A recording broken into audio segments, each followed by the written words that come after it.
Hello people, today I'm doing a review of the new G.I. Joe movie, Snake Eyes. I really had no expectations going into this. I wasn't impressed by the trailers. I don't care for the other G.I. Joe movies.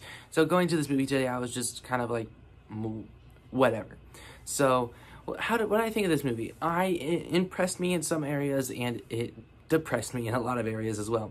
So I have a very mixed feeling on this movie. Like, well, not so much mixed. I have an opinion on it.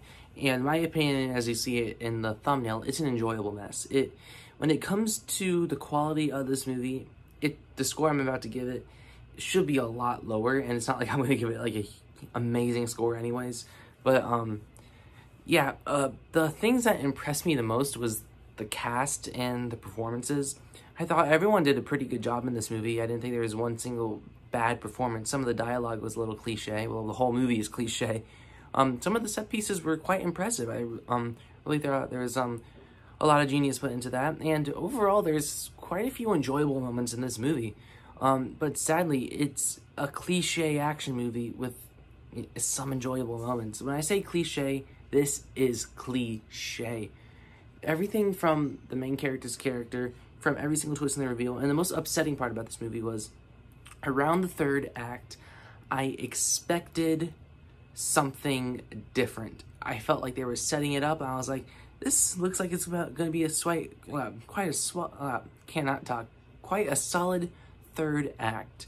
And I got a Hyundai product placement.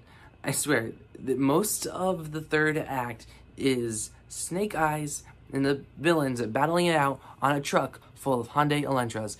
I remember we got tons of shots of the logo, and then I was like, oh my god, if they get into the car, and they got into the car and drove it at one point, it was honestly quite hysterical. Another thing about this third act, it was very low-lit. And the most upsetting part was all the action in this movie that was broad daylight was super shaky.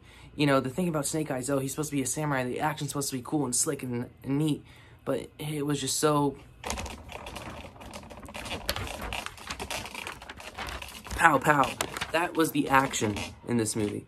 And I know I'm not the first to say that, but I just have to express it. It really is quite shaky. It really, like, and that's the irritating part. The only part that I didn't find as shaky was the third act battle. But it's a third act battle that's muddled out in CGI where I could never really appreciate, and it was at night. So that third act battle was the only impressive stunt visuals, but it just didn't give me anything to really grasp onto, sadly. And that's what I really don't. I don't like nighttime third acts. That really bothers me. Another thing about this movie, oh my god, so many characters. And I remember halfway through this movie, well, not halfway, about around the end of the third act, I was saying, okay, this character can go, this character can go, this character can go, this character can go. And I was thinking about all these characters can go. Like, yes, maybe they want to do fan service for some characters, but it really was too much for this movie because they're trying to do a G.I. Joe Origins movie. And then we cut to this villain with doing schemes with this other villain, with doing schemes with this person. And then we have these characters and these good guys. It's just, it really was too much. It really was. And yes, I don't know if there's lore behind it that they wanted to explore. It was quite a bit. And they did, I'm just going to say, they set up a sequel. And, like, why can't we just learn more about it then? It's literally called Snake Eyes G.I. Joe Origins.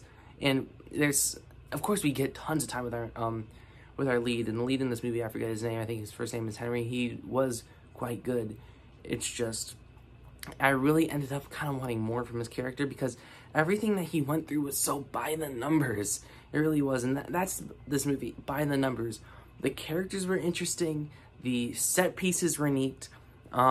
That's the best things I could say about it. There were some enjoyable moments that and particularly like towards the end of the second act, I actually had quite a bit of fun with that because I thought it was about to go a direction that it never went.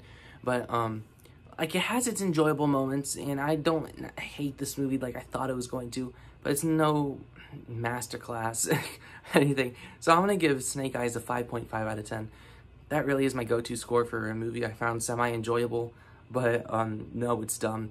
And another example, another movie I gave a 5.5 was Fast and Furious 9. So that, I guess, that's my score for movies that I enjoy, but I know are extremely retarded. So, yeah, anyways, that's my review. So comment down below what you guys thought of this movie, because I don't know, because Grace Randolph said it was her favorite movie of the year, so apparently it's reaching out to some people.